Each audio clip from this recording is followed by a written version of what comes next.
Now let us refer to activity 12.5.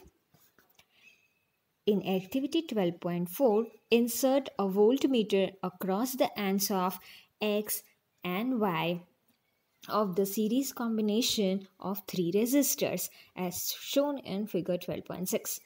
Plug the key in the circuit and note the voltmeter reading. It gives the potential difference across the series combination of resistors. Let it be V. Now measure the potential difference across the two terminals of the battery. Compare the two values. Take out the plug key and disconnect the voltmeter. Now insert the voltmeter across the ends X and P of the first resistor as shown in figure 12.8.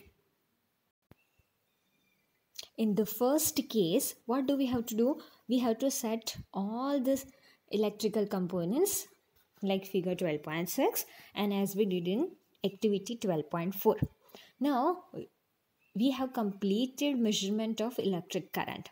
Now we will measure potential difference. What is the symbol of potential difference? It is capital V. Now, as shown in the figure 12.6, first we will connect voltmeter across the ends of series resistors. As you can see, there are points X and Y. They are the end points of the series combination. So between this X and Y, we will keep voltmeter parallelly. Do remember, always we have to keep this voltmeter in parallel connection in any circuit. Remember this. So here also it is shown in parallel. So between X and Y, when we measure voltmeter, that through voltmeter, the reading of potential difference that we have to note. This is the first case. Now, in second case, what do we have to do? We have to remove this voltmeter from this endpoints X and Y, and then we have to measure the potential difference across the two terminals of the battery. Now, at the bottom part, we have kept a battery. So, there is a positive terminal and negative terminal of a battery. So, we will join this voltmeter across this positive terminal of the battery and one with negative terminal of the battery, and then we will measure potential difference between these two terminals of the battery. Then we have to note down the value. So these are the two cases. Now in the third case, what do we have to do? We have taken three resistors, right? R1, R2 and R3. So we have to keep voltmeter across each resistor and we have to measure potential difference. Figure 12.8 shows this thing. So in the third case, it is kept between endpoints of first resistor. You can see endpoints of R1, they are X and P. So in between X and P, we have to keep voltmeter and we will measure potential difference. In the next case, we have to keep voltmeter across the two ends of second resistor. The points are Q and S, and then we have to measure the value of potential difference. And in the last case, we have to keep the voltmeter between the ends of third resistor. The endpoints are T and Y. And then we have to measure the potential difference. Now, the potential difference which we measured across the series combination of resistors in the first case, so that we will consider as capital V.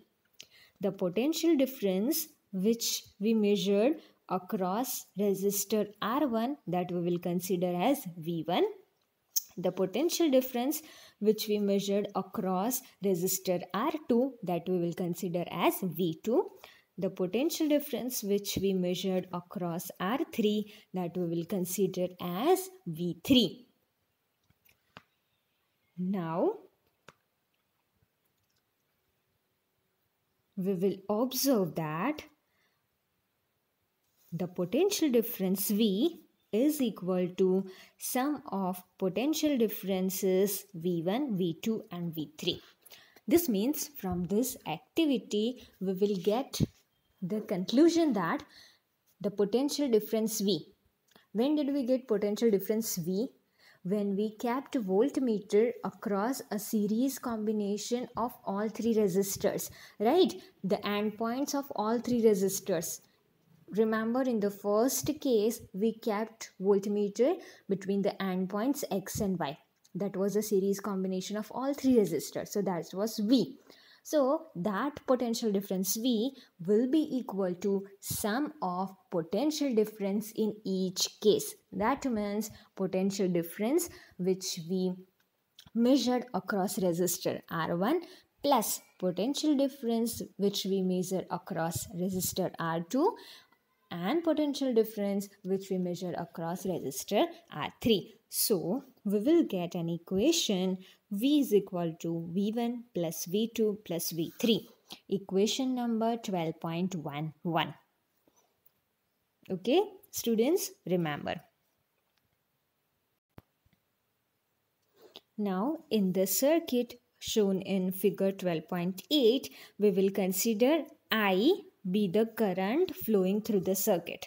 Now in activity 12.4, we concluded that the electric current flowing through the circuit of series combination of resistors will be same.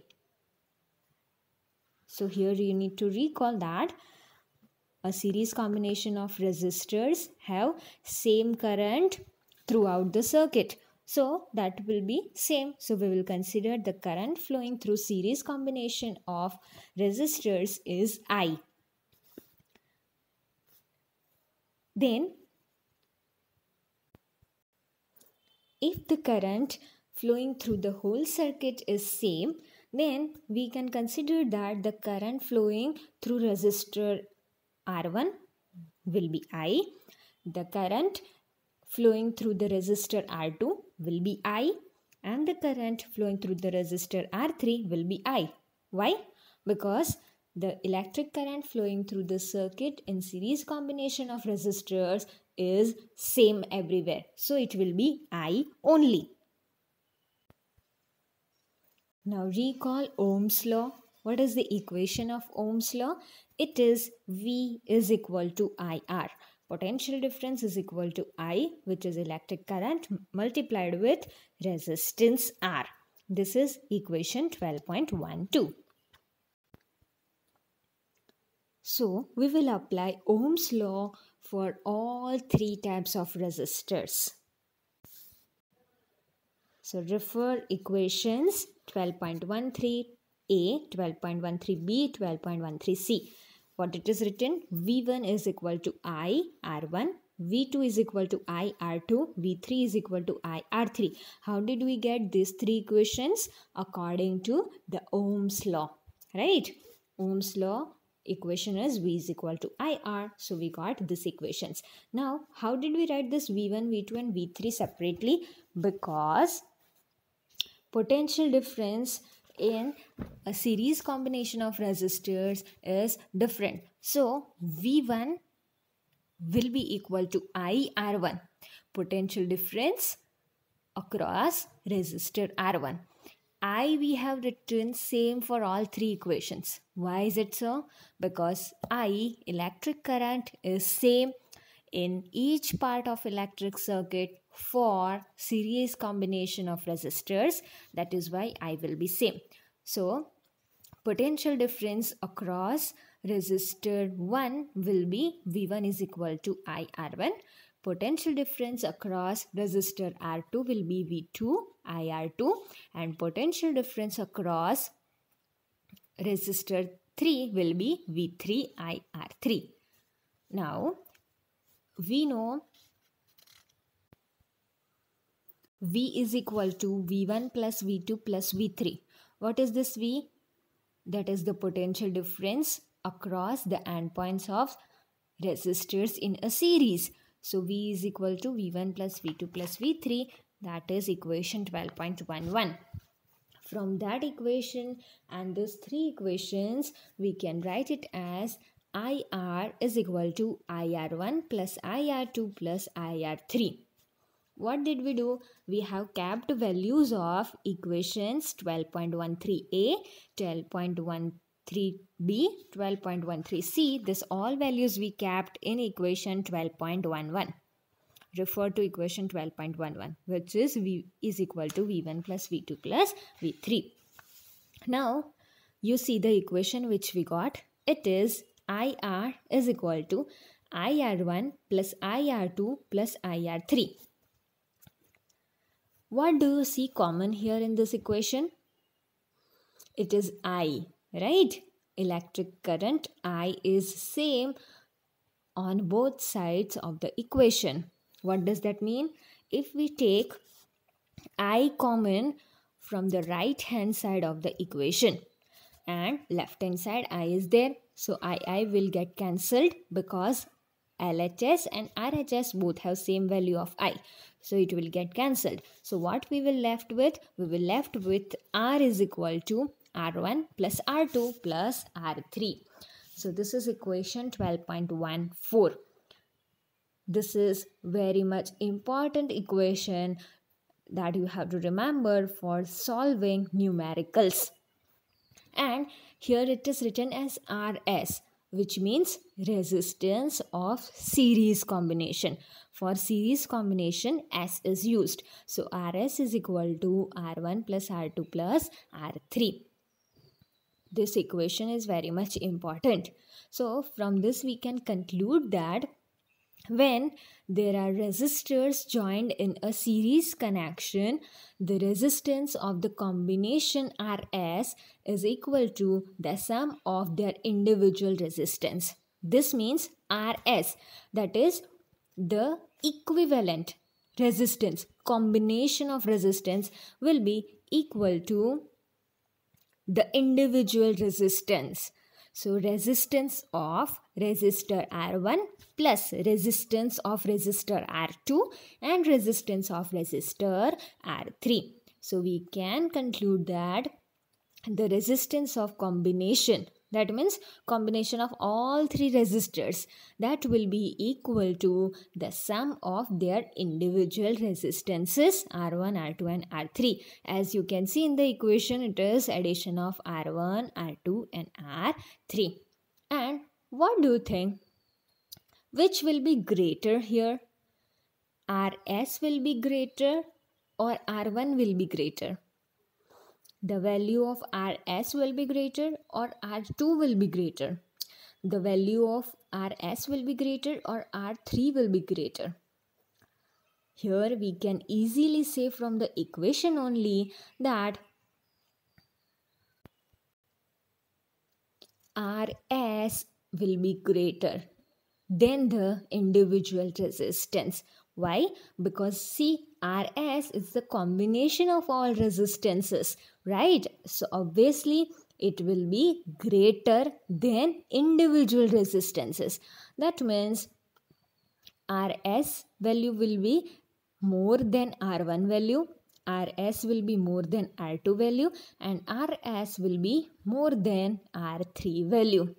So from this equation 12.14, we can conclude that when there is a series combination of resistors, we will get the resistance of the combination RS, which will be equal to the sum of individual resistances, and the value of that combination resistance will be greater than individual resistance. Okay, so this is all about resistors in series connection. This can be asked to prove this equation RS is equal to R1 plus R2 plus R3. So you have to draw the figure also, and then you have to explain this each equations. So in terms of your exam also, this is very important, as well as it is very much easy, right? You can remember it easily. So remember this equations also we will use for solving sums.